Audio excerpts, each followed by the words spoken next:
Olá, você que nos acompanha aqui pela TV 61 e pelo Expresso 61. Estamos começando mais um programa O Direito Achado na Rua, aqui pela TV 61. E hoje eu tenho a satisfação de receber a professora Laila Jorge. Como vai, Laila? Tudo bem? Tudo bom, João? Perfeito. E você? Maravilha. A professora Laila, ela é doutora em Desenvolvimento, Sociedade e Cooperação Internacional pela nossa Universidade de Brasília, UNB. É mestra em Pesquisa, Inovação e Educação Superior pelo consórcio entre as universidades de Pequim, na China, Tampere, na Finlândia, e Krems, na Áustria. Mestra e bacharel em Sociologia pela UNB e graduanda em Direito pela UniCEUB. Ela tem pesquisa na área de educação superior, nas linhas de estratificação do acesso e educação intercultural, e, aliás, este é um dos nossos temas. Mas, antes disso, saber da professora Lara como é a sua inserção no grupo de estudos O Direito Achado na Rua.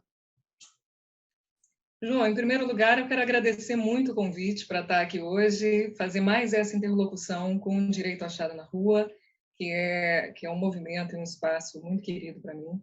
Eu fiz Sociologia na UNB, como você mencionou, e foi na mesma época que o professor José Geraldo foi reitor lá da universidade.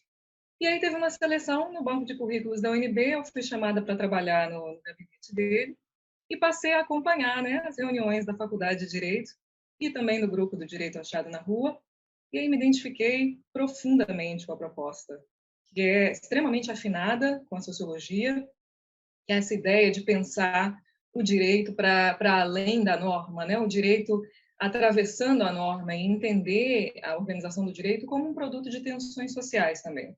Eu acho que essa perspectiva sobre o direito é uma virada de chave muito importante que o Direito Achado na Rua propõe, porque se a gente olha para a norma, né, se a gente olha para a lei como uma tábua de mandamentos, como um objeto de poder que se impõe sobre nós, a gente acaba se sentindo impotente, né? Mas quando a gente entende que o direito é construído diariamente, coletivamente, na rua e portanto, em todos os espaços, a gente devolve para o indivíduo esse poder de agência transformadora que todos nós temos, né? Muito bom, professora Laila. Vamos então partir para o tema central da nossa entrevista, que é a educação. A professora Laila ela é especialista nessa linha da educação, e ela tem acompanhado muito a PEC, né, a Emenda Constitucional 95, mas também ela sugere aqui a gente falar da 206/2019, que está ligado aí a essa questão da sua própria linha de pesquisa. Mas, professora, esse teto de gastos, ele cortou aí, enxugou, né, investimentos de recursos no país, tem afetado as políticas públicas, e a educação é uma delas, com muito prejuízo aí para a questão educacional do nosso país, né? Profundamente. E essas duas emendas estão profunda e infelizmente ligadas, né? Acho que para falar de educação hoje, a gente também tem que falar sobre essa PEC 206 de 2019, que voltou a ser debatida no Congresso e que traz mais uma vez o velho debate sobre cobrança de mensalidade em instituições de ensino superior públicas, né? A votação ela foi adiada, mas já teve uma audiência pública na quinta-feira da semana passada, e isso com certeza vai voltar para a votação. E mesmo que esse projeto, em particular, seja superado, essa questão vai retornar, né? Porque existe um fantasma, João, que ronda a América Latina, e é o fantasma do liberalismo.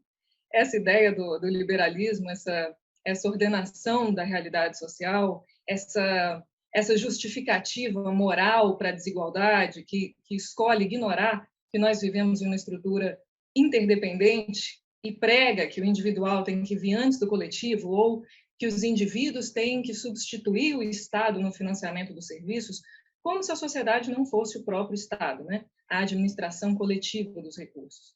E aí a lógica liberal, no caso dessa PEC 206, é pregar que o diploma de ensino superior é um patrimônio individual. E aí, por isso, o estudante teria que arcar com os custos da sua própria educação para comprar esse bem que é a educação. Ou que os estudantes ricos teriam que pagar para custear o ensino dos estudantes pobres, diminuindo o que seria uma obrigação do Estado. Só que esse raciocínio está errado, né? No caso da educação pública especialmente, porque esse é um raciocínio de mercado.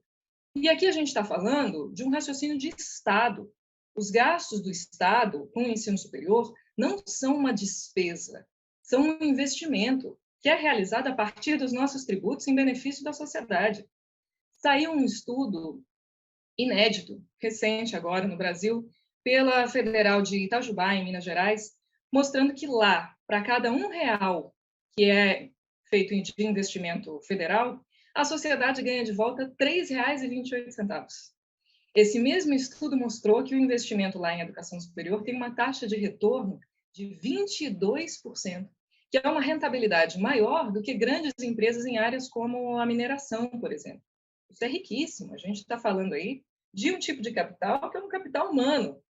E aí, investir em capital humano, para tentar falar aí a língua dos liberais que adoram o mercado, mas assim, para investir em capital humano, provoca o que se convencionou chamar na economia de um ciclo virtuoso, onde o Estado banca a educação, e aí as pessoas formadas vão ganhar melhores salários, consequentemente vão desenvolver as suas regiões, vão ser mais produtivas, vão contribuir para reduzir os custos nas áreas de saúde e segurança pública, sem falar na melhoria da qualidade de vida geral, retornando para o Estado muito mais do que o Estado investiu lá atrás. Sem falar que são as instituições públicas também que concentram a maior parte da produção de pesquisa no Brasil, inclusive com um potencial de inovação tecnológica. Ou seja, é um investimento que só tem benefícios. E aí vem o liberal e fala, não, imagina, eu sei disso, eu não quero que todo mundo pague, só quem pode. Porque, não é justo, isso se repetiu muito nessa audiência, que inclusive estavam presentes representantes dos movimentos liberais no Brasil, se repetiu muito isso, de que não é justo que o estudante rico se beneficie do dinheiro dos impostos pagos pelos contribuintes brasileiros. Mas dizer isso é de uma má-fé, meu Deus. É impressionante como os parlamentares que propuseram essa emenda constitucional querem distorcer a realidade para fazer parecer que, na verdade, são eles que estão querendo combater a desigualdade no Brasil. Primeiro porque já há algum tempo o estudante rico, e muito por causa das políticas de cotas, já não é maioria na universidade. O último levantamento da Andifes, que é a Associação Nacional dos Dirigentes de Instituições Federais de Ensino Superior do Brasil, que é de 2019, esse levantamento, mostrou que mais de 70% dos estudantes das instituições federais brasileiras são de baixa renda, com renda familiar per capita, ou seja, por pessoa, de até um salário mínimo e meio por mês. No outro extremo, os estudantes com rendimento maior que 10 salários mínimos per capita não chegam a somar nem 1% do total. Estudantes com mais de 5 salários não dá nem 4% do total de estudantes. Então, os estudos que eles apresentaram nessa audiência pública agora na quinta-feira tentaram demonstrar quanto seria a arrecadação anual. E aí colocaram no mesmo balaio todo mundo que tem renda per capita maior que 3 salários, que também é um critério do FIES, e aí chegaram numa soma de que se todos esses pagassem mensalidade, nós teríamos 10 bilhões por ano. Ora, esse valor é irrisório se for comparado com o que é o total do orçamento da educação. Só o orçamento da UNB, para a gente ter ideia, só o orçamento da UNB desse ano é de quase 2 bilhões de reais. E nós temos mais de 300 instituições de ensino superior públicas no Brasil, ou seja, cobrar mensalidade da minoria dos estudantes não ia contribuir de maneira relevante para o orçamento da educação superior. Não é capaz de cobrir os enormes cortes orçamentários que vêm acontecendo e que vão ser agravados agora com a emenda constitucional 95 também. Não é um valor relevante para liberar o orçamento público para que a gente invista mais em educação básica, que foi outro argumento usado na audiência. Não é capaz de cobrir o déficit de assistência estudantil que as universidades estão enfrentando hoje. Então, para que, João? Para que cobrar? A minha hipótese é que a gente está falando aqui de uma disputa de mercado. As pessoas não estão preocupadas com justiça social. Essa não é uma medida eficiente para promover justiça social, não resolve a desigualdade no Brasil, que é imensa e tem muitos fatores causadores.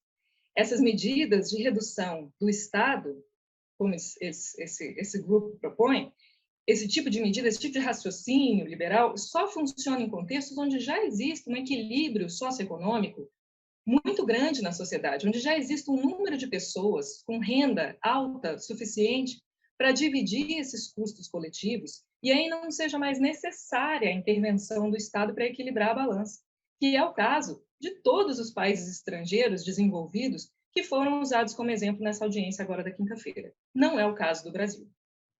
E esse pessoal que apoia e propõe essa PEC também não me parece estar se preocupando se a educação seja um excelente investimento a longo prazo para o desenvolvimento do país. O que eles estão focando é no lucro a curto prazo. Eles querem que os estudantes, e não só os estudantes ricos, mas qualquer estudante que possa pagar uma mensalidade mínima, contribua com o projeto deles. Aí vamos lembrar que os mesmos parlamentares que apoiam esse projeto podiam estar se concentrando em outras propostas. Podiam estar se concentrando em propostas como a reforma tributária, a taxação progressiva de impostos, a taxação de super ricos, a cobrança das dívidas de sonegação das empresas devedoras no Brasil, que as 1.000 maiores empresas devedoras juntas já devem mais de 750 bilhões de reais, ou seja, 75 anos de mensalidade nas universidades. A auditoria da dívida pública, que a gente nem sabe mais o que a gente está pagando, já é juros sobre juros sem nenhum investimento correspondente. Enfim, tem uma série de outras medidas muito mais eficientes do que a gente cobrar mensalidade dos estudantes e que poderiam vir primeiro.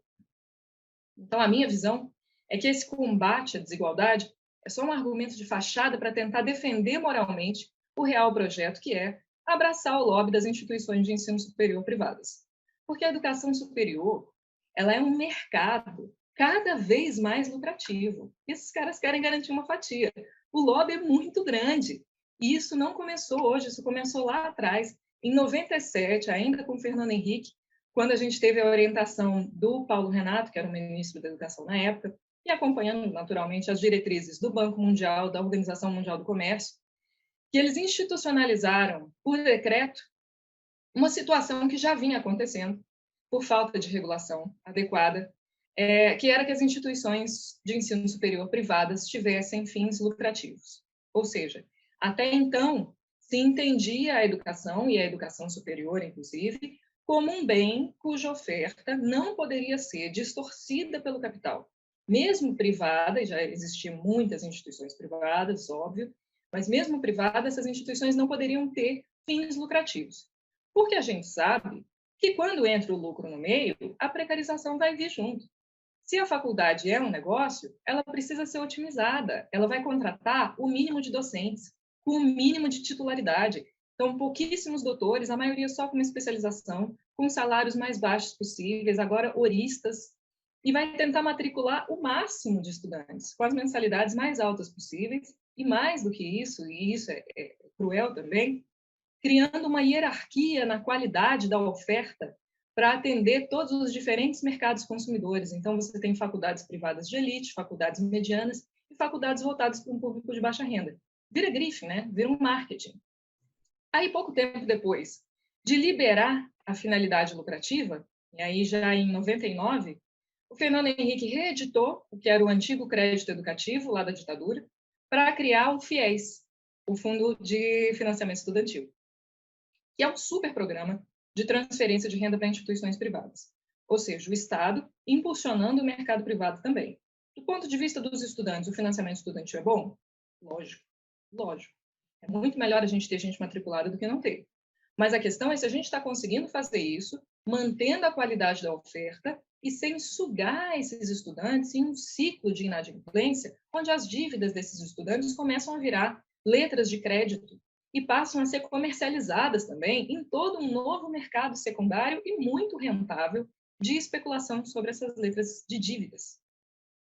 O Lula, depois, ele procurou minimizar isso quando ele ampliou o FIES já em 2010 e criou condições mais favoráveis para os estudantes, com taxas de juros menores, mais tempo para pagar, criou o ProUni, que o estudante não tem que pagar de volta o financiamento, que é uma boa estratégia para usar a estrutura do privado para aumentar o número de matrículas, mas mesmo assim a gente precisa ficar atento para a questão da manutenção da qualidade da oferta privada, porque continuam sendo instituições voltadas para o lucro, principalmente quando a gente está falando de um mercado tão poderoso como é o mercado da educação. Tão poderoso que em 2007 a gente chegou num ponto de não retorno nesse mercado, quando as 4 maiores empresas educacionais conseguiram abrir o seu capital na Bolsa de Valores para receber acionistas. As 4 empresas que foram a Anhanguera, Kroton, Estácio de Sá e o Sistema de Educação Brasileiro, que é o grupo COC. Aí pronto. Aí se estabeleceu definitivamente a educação privada como um oligopólio, onde você tinha poucas empresas concentrando uma porção gigante de consumidores. Só no primeiro ano, essas ações de educação superior já valorizaram mais de 70%. E hoje essas empresas ainda são as empresas que dominam o mercado, sem nenhuma dúvida. Para a gente ter uma ideia, olha só, mais de 87% das instituições de ensino superior no Brasil são privadas. Das matrículas nossas, 75% dos estudantes estão no setor privado. Ou seja, de 8,6 milhões de estudantes no Brasil, 6,5 milhões estão no setor privado. E só a Kroton, que hoje se chama Cogna, só a Kroton, sozinha, tem quase 2 milhões de estudantes. Aí você imagina o poder de influência de um grupo como esse sobre o MEC e sobre o Congresso. É imenso. A Kroton comprou a Anhanguera e aí tentou comprar também a Estácio de Sá, já em 2017, por um valor que na época era de 5,5 bilhões de reais. E aí o CAD, que é o nosso Conselho Administrativo de Defesa Econômica, teve que vetar para não caracterizar monopólio na educação. E eu quero deixar claro que eu não estou fazendo aqui uma crítica à educação privada em si. Eu também estudo em uma faculdade privada. Acredito que quanto mais educação, melhor, com certeza, ainda mais porque a gente está muito abaixo ainda do que é o ideal de acesso à educação superior. O Plano Nacional de Educação definiu que a gente deveria ter, até 2024, 33% dos jovens na faixa etária adequada, que é entre 18 e 24 anos, matriculados no ensino superior, e a gente só tem 18%. Então, a gente ainda está muito abaixo de cumprir as nossas próprias metas. E isso por uma série de motivos, muito ligados a questões socioeconômicas, de quem é que pode optar por fazer uma faculdade em vez de trabalhar integral ou pegar um turno noturno, por exemplo, de quem é que precisa de assistência estudantil. Então, a gente já tem também um excedente de vagas ofertadas na educação superior que não são preenchidas, ou seja, a gente já tem mais vagas do que estudantes se matriculando todo ano. E aí é por isso que o setor privado quer competir, né? Para disputar esses estudantes que eles vêm como consumidores e que são escassos. Mas aí, claro, a gente tem sempre, então, é maravilhoso que a gente consiga fazer alguma expansão das matrículas, mesmo que esteja na estrutura privada, mas é fundamental que a gente tente, o máximo possível, se concentrar sobre regulação da qualidade dessas instituições, que é uma dimensão que não vem ganhando a mesma força na proporção dessa ampliação. Né? E aí esse ciclo do liberalismo ele fica perfeito quando, paralelo a esses interesses de mercado de ampliação das vagas no setor privado, a gente tem também um governo neoliberal, que também quer diminuir o Estado e que também quer privatizar tudo. E aí é isso que a gente está vendo com esses super cortes orçamentários para as instituições públicas e com a emenda constitucional 95, como você citou aqui no comecinho, que desde 2016 botou um teto de gasto super restritivo que impacta diretamente a área de educação. Esses cortes orçamentários afetam especialmente as instituições federais e obrigam que as instituições remanejem os seus orçamentos e, consequentemente, acabem diminuindo a assistência estudantil. Eu não estou falando nenhuma novidade aqui. Para a gente testemunhar essa progressiva precarização das instituições públicas, basta a gente ligar a TV e assistir um jornal, e a gente está vendo todos os dias como as universidades estão tendo dificuldade de pagar os seus custos mínimos assim, de água e luz. Mas aí qual é a consequência disso? A consequência é que, se as instituições públicas estão cada vez mais precarizadas, e aí se a universidade começa a ficar pública, começa a ficar com uma estrutura ruim, e é isso, a gente está falando desse cenário de precarização básico, começa a cair o prestígio que essas instituições ainda têm, ou seja, o valor agregado desses diplomas. E aí os estudantes que puderem pagar vão migrar para o setor privado. Que e aí, talvez, na sua maioria, para os cursos mais baratos, seguindo essa ideia de que a gente tem uma estratificação, uma hierarquização também da oferta no setor privado. E esses cursos que são cursos mais baratos também são cursos que são os cursos mais lucrativos para a faculdade, né? E essas faculdades também, na sua maioria, estão sempre pensando só no que vão ganhar no curto prazo e não no impacto que a oferta desses cursos vai ter no Brasil e na sociedade. E os outros estudantes que não puderem pagar e não receberem mais assistência vão simplesmente acabar saindo ou trancando a faculdade. E é exatamente isso que vem acontecendo. No último censo do INEP, que é de 2020, que já pega um pouco os efeitos dessa crise socioeconômica que se aprofundou na pandemia, a gente viu que pela primeira vez em 30 anos, o número de novas matrículas nas universidades públicas caiu e o número de trancamentos aumentou. Ao mesmo tempo que, por outro lado, o número de novas matrículas no setor privado aumentou, sendo mais da metade desse aumento em cursos EAD, cursos à distância, que tem baixíssimo custo para as faculdades. Então, esses dados deixam bem visível que o mercado não tem condição de promover nem igualdade, nem isonomia. O que o mercado consegue promover é mais desigualdade e hierarquização no acesso a bens. E aí a solução para isso não está em ampliar mais ainda o mercado. Se a gente começa a obrigar que as instituições públicas se tornem competitivas, isso pode significar que a gente perca o que tem de melhor na educação pública, que é essa possibilidade de buscar o saber pelo saber, de livre produção do conhecimento, o investimento de tempo de docentes e discentes em áreas que não têm retorno imediato, mas que vão levar ao desenvolvimento do país no longo prazo, essa dimensão de impacto social. Então, como eu percebo essa questão, a melhor solução é a gente lutar pela garantia de financiamento público. A gente tem um sistema de educação superior pública fantástico no Brasil. É único no mundo pela sua dimensão, pela oferta gratuita, pelo sistema que ainda existe a duras penas, de bolsas de pós-graduação de pesquisa.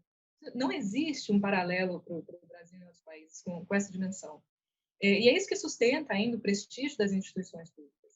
A gente não pode perder isso, e inclusive a gente precisa começar a recuperar o que a gente já tem perdido nesses últimos anos.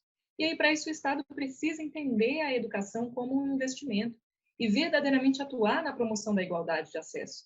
Porque é isso, a gente deixa nas mãos do mercado, essas mãos invisíveis do mercado não vão redistribuir nada, elas vão concentrar. Então, é por isso que eu vejo com muita desconfiança qual é a real intenção que motiva a propositura de uma emenda constitucional como essa PEC 206. Cobrar mensalidade não vai salvar o orçamento das universidades, vai só inserir as instituições nessa lógica predatória de mercado. Mas é muito difícil a gente sensibilizar as pessoas para isso.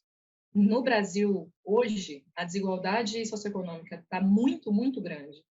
E aí o que acontece é que o terreno acaba ficando muito fértil para a gente difundir os discursos anti-intelectualidade, anti-universidade, de que um diploma de nível superior é um luxo, e não deve ser. Aí vai vir um deputado hipócrita, como a gente ouviu agora na quinta-feira, dizendo mas as pessoas de baixa renda que têm que ser priorizadas no acesso à educação pública.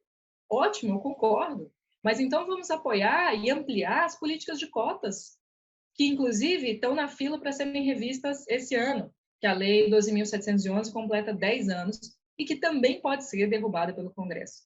E aí eu não duvido que os mesmos que defendem mensalidade votem para acabar com as cotas também. Digam que, em vez de cotas, a gente tem que investir na educação básica, mesmo que isso leve 30 anos para ter efeito. O que seria, né, uma contradição só aparente da parte deles, mas não uma contradição real. Porque a gente já entendeu que eles não querem igualdade nenhuma, eles querem lucrar em cima do individualismo, da competição. Então, eles precisam da desigualdade, eles precisam moralmente justificar a meritocracia, etc. A minha primeira pesquisa na sociologia, inclusive, foi justamente sobre essa questão de estratificação do acesso à educação superior. Posso falar sobre isso também, sobre essa questão da estratificação?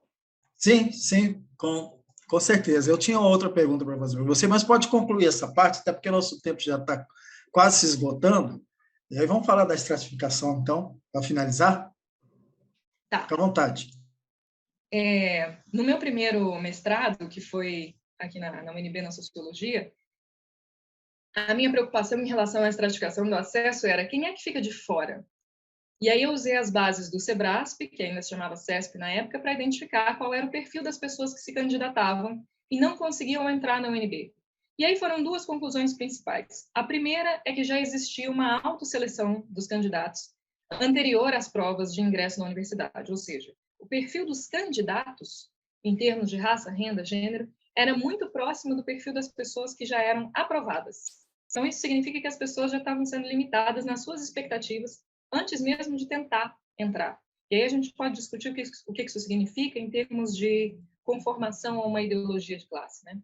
E aí a segunda conclusão, que já era bem batida na literatura, infelizmente, apontou que o grupo com maior dificuldade de acesso eram as mulheres negras. Isso à época, em 2012, mas eu não acredito que as reformas estruturais da última década tenham sido suficientes para a gente nivelar essa pirâmide, apesar dos nossos esforços terem sido muito grandes. Aquela mesma pesquisa da Andifes mostrou que, em 2019, 51,2% do total de estudantes matriculados nas universidades se autodeclararam negros, que é o triplo do que a gente tinha em 2003. Aí, claro que a gente pode questionar a validade dessas autodeclarações e promover levantamentos que sejam mais acurados, com bancas de heteroidentificação, por exemplo.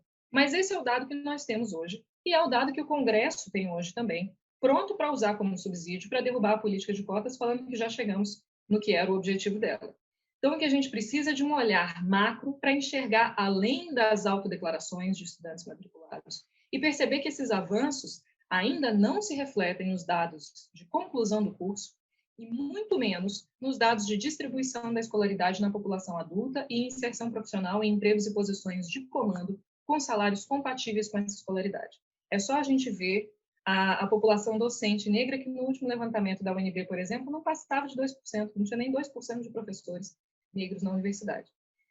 Ou o último levantamento do IBGE de 2019 também, que mostrou que o número de jovens brancos de 18 a 24 anos matriculados no ensino superior era praticamente o dobro do número de jovens negros na mesma faixa etária. Uma diferença que pode ter sido agravada pela pandemia. Ou seja, nós ainda não batemos a verdadeira meta da política de cotas, que é garantir isonomia no acesso. E é importante pontuar isso nesse ano de revisão da política de cotas, e por isso eu insisto nesse tema, que não é suficiente a gente pegar os resultados, então, dos dados de matrícula de cada instituição. O que esse panorama mais amplo mostra é que os efeitos da política de cotas até agora ainda não foram suficientes para corrigir a desigualdade educacional acumulada que o regime escravocrata no Brasil produziu e para que os benefícios que a lei trouxe se perpetuem para as próximas gerações com autonomia, já sem nenhuma política de intervenção, como são as ações afirmativas. E aí, para além das ações afirmativas, eu acho que a gente também tem uma outra política de intervenção que é necessária na universidade, que também faz referência à questão do acesso, que é a questão da educação intercultural e da reforma curricular, que foi o tema da minha pesquisa agora no doutorado do MV, que é para a gente entender quais são os obstáculos que a universidade deve superar para se tornar, de fato, um espaço de diálogo entre culturas e um espaço verdadeiramente democrático para a produção e compartilhamento de saber. Porque não adianta, João, a gente ter políticas de ação afirmativa e trazer mais estudantes negros e estudantes indígenas e promover o acesso também para povos e comunidades tradicionais, como estudantes quilombolas, trazer esses sujeitos para dentro da UNB para continuar oferecendo para esses sujeitos um currículo branco eurocentrado com uma maioria de autores europeus e norte-americanos que não dialoga com o que é a realidade que a gente tem no Brasil e com as referências que a gente tem no Brasil. Então, para desenvolver essa pesquisa, eu fiz o campo de pesquisa aqui na UNB, acompanhando o mestrado em sustentabilidade junto a povos e terras tradicionais, o MEST da UNB, que reúne exatamente estudantes de diferentes origens étnicas, como quilombolas, ribeirinhos, pescadores, membros de povos e comunidades tradicionais em geral, que são grupos que, se a gente reunir, constituem uma população de milhões de pessoas no Brasil. E aí, então, já é a gente pensar além dessa ideia do acesso e tentar ultrapassar essa racionalidade cartesiana que os currículos que a gente tem inseridos dentro da universidade propõem. É claro que esses estudantes que vêm para a universidade também têm um direcionamento estratégico, eles sabem o que eles vão encontrar nas universidades. E eles vêm com um direcionamento estratégico de entrar nesses cursos padrão exatamente para se apropriar das ferramentas de conhecimento que são predominantes no Estado e no mercado de trabalho e que são chaves para acessar os postos de trabalho formal e garantir um aumento da renda, né? É o ciclo completo do que é a educação bancária. Mas que a universidade continue oferecendo esses currículos é uma situação extremamente violenta, né? Porque obriga a que esses sujeitos passem mais tempo se defendendo, gastem mais energia se reafirmando do que investindo em si próprios e criando para si mesmos, produzindo conhecimento para suas comunidades. Então, é por isso que a gente precisa romper o ciclo colonial também nos currículos. E aí garantir, então, o acesso material dos corpos, mas também garantir o acesso identitário. O que está em jogo aqui é o direito a existir como sujeito, a expressar sua identidade, sua cultura. A universidade, no geral, é um espaço que força a uma adequação a um padrão de produção do conhecimento. E aí, se você não se adapta, você está fora dali. Os índices de evasão são altíssimos, os índices de depressão são altíssimos, e, infelizmente, os índices de suicídio entre estudantes na graduação são muito altos. Então, não são as pessoas que entram na universidade que estão erradas. Com índices como esse, a única coisa que a gente pode entender é que a instituição está errada, que a gente está impondo uma racionalidade como se só houvesse uma maneira correta de ver o mundo, e não existe uma maneira só de ver o mundo, existe uma pluralidade de saberes que podem conviver. E aí, só mais um parêntese aqui para dizer que isso não significa invalidar a ciência. Eu ouço muito essa crítica de que valorizar os saberes tradicionais e propor que os saberes tradicionais também sejam válidos seria a mesma coisa que dizer que a ciência, então, não é real. E eu acho que é importante a gente falar sobre isso, principalmente nesse momento histórico que a gente está vivendo das fake news. Os saberes tradicionais, que são chamados assim, mas também são igualmente contemporâneos, eles são constituídos a partir da prática dos povos, de maneira empírica, orientam a organização social e cultural desses povos, e, além disso, são saberes que podem perfeitamente conviver com a ciência, são plurirracionais, não se opõem ao que a ciência ocidental oferece. Não é assim, a medicina indígena Purinã, por exemplo, funciona, então a vacina da Fiocruz está errada. Não, pelo contrário, elas podem perfeitamente conviver, porque esse comportamento de exclusão, que ou uma coisa ou outra, se uma fake news está certa, o resto do mundo está errado, esse comportamento de exclusão, ele é um padrão ocidental e cartesiano, que uma coisa só pode ser verdadeira se a outra não for, ou que planta a dúvida sem nenhuma alternativa, só por essa manipulação, porque eles estão disputando, na verdade, um monopólio de narrativa sobre o real, que, no fundo, é uma disputa pelo monopólio de recursos materiais, sociais e políticos, que não se trata de uma invalidação da ciência, muito pelo contrário, a ciência que teria muito a ganhar com esse contato com saberes produzidos por povos e comunidades tradicionais, saberes diversos. E aí é claro que na universidade nós temos muitos obstáculos ainda. Não estou falando como se fosse uma coisa simples a gente trazer educação intercultural para dentro do ensino superior. A gente tem muitos obstáculos que impedem esse diálogo mais horizontalizado.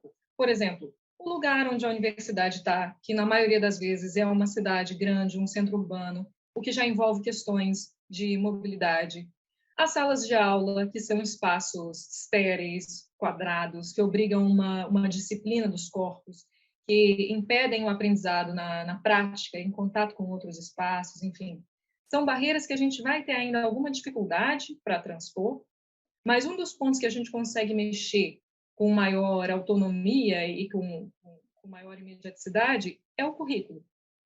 O que é que está sendo trabalhado dentro das salas de aula, que são as opções políticas, né? E é onde se debate e se constrói todos os dias o direito à educação, o direito achado nas salas de aula.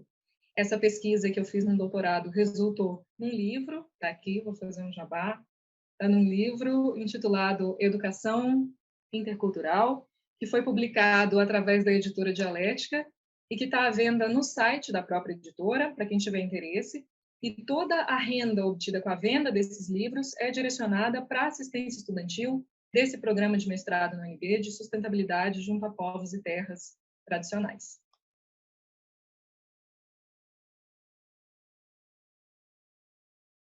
Só um pouquinho, Laila, eu me silenciei aqui. Maravilha, que bom. Eu agradeço muito, Laila, a sua entrevista, muito esclarecedora, sobretudo quando você traz esse ponto, essa denúncia aí em relação ao desmonte, né, da universidade pública, né, da privatização, que na verdade é essa, e você traz essa denúncia de que eles querem mercado, né? Eu cobri muito tempo o Congresso, a gente fala muito da bancada da bala, da BBB, né? Que é bala, boi, Bíblia, né? Mas está faltando outro B aí, que é a bancada dos boletos escolares, né? Isso que é muito forte, esse outro B aí que é muito forte. Mas, Lara, agradeço muito, professora Lara Jorge, Eu que agradeço.